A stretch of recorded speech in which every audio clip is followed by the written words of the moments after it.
Okay. Our lives are buffeted, challenged constantly by the winds of change. Winds that are so constant and ferocious, sometimes you wonder if your world is just blowing apart. Is there a way that we can feel more comfortable with change, possibly even embrace change? We're going to take a look at some admittedly lighthearted examples from the world of nature, courtesy British naturalist Charles Darwin. And we're going to see what ideas we can get from them. 600 miles off the coast of Ecuador lie the Galapagos Islands, where Charles Darwin visited about 200 years ago. My wife and I had a chance to go a little bit more recently, and it's a trip, it's a journey, really, that everyone should take at least once in their lives, simply because of the incredible array of creatures that you can observe there, some just literally inches away. And I mean just literally inches away. We're going to look at 3 examples involving adaptation and transformation from the Galapagos Islands and see what takeaways that we can take away. The first example is the Galapagos finch. Essentially, the same bird on all of the islands. The finch's beaks on the different islands had to adapt in different ways. Some were parrot-shaped, some were long, some were short, because of the food supply. What could the takeaway be for us from something like that? Sometimes you have to try a different approach. Sometimes you have to look at things completely differently and do things differently because the way you're doing it now isn't working, or you want to get ahead of the competition.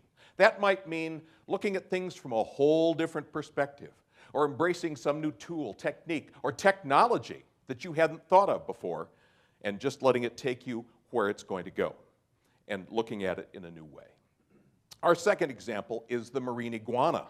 The iguanas were previously thought to only be land-based, but some iguanas on the Galapagos Islands learned to feed off marine algae, either by finding it on the rocks like this one, or by learning how to swim and going below the surface of the ocean, letting the ocean currents take them, and finding the algae on the ocean floor. Now, sometimes when it would be feeding on a rock, a huge wave would come along and dash the rock and throw that lizard right back out into the ocean, or so we thought. But the Galapagos iguana's feet had evolved to a point where it could hold fast to the rock despite the pounding of the surf, and when the wave receded, it was still there, munching away. What's the takeaway? Sometimes you go with the flow, but sometimes you just have to hang on. Now that is not an easy, or those are not easy choices to make. You have to sit there and really decide which you're going to do. Because there are times when it's just great to let current events or current techniques just take you and challenge and take you where you want to go.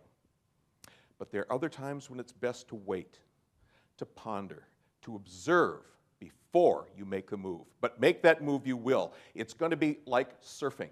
You get out on the ocean with your board, you let several waves pass until you find the one with your name on it, the one that you want to get up on. And then you get up on the board and you let the power of that wave propel you all the way into shore.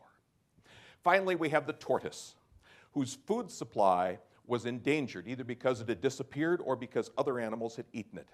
But the saddleback tortoise, as it came to be known, developed the ability to enlarge its shell, create a big hole in its shell, and extend its neck far beyond where it could before to reach the higher branches and leaves so it could feed itself. What possibly is the takeaway from this? Sometimes you just have to stick your neck out. Sometimes you have to choose to be vulnerable. And that is not easy, and you know it. Because vulnerability, sometimes you just have to throw caution to the winds, or great things won't happen. Sometimes that might mean trying a new kind of business, trying a new kind of business, going after new customers, going after a different way of looking at things. Adaptation is the key, and adaptation is the lesson of the Galapagos. And if we can learn to adapt, to observe the constantly changing pattern of life that we have, and then make our choices, we don't have to survive. We can thrive.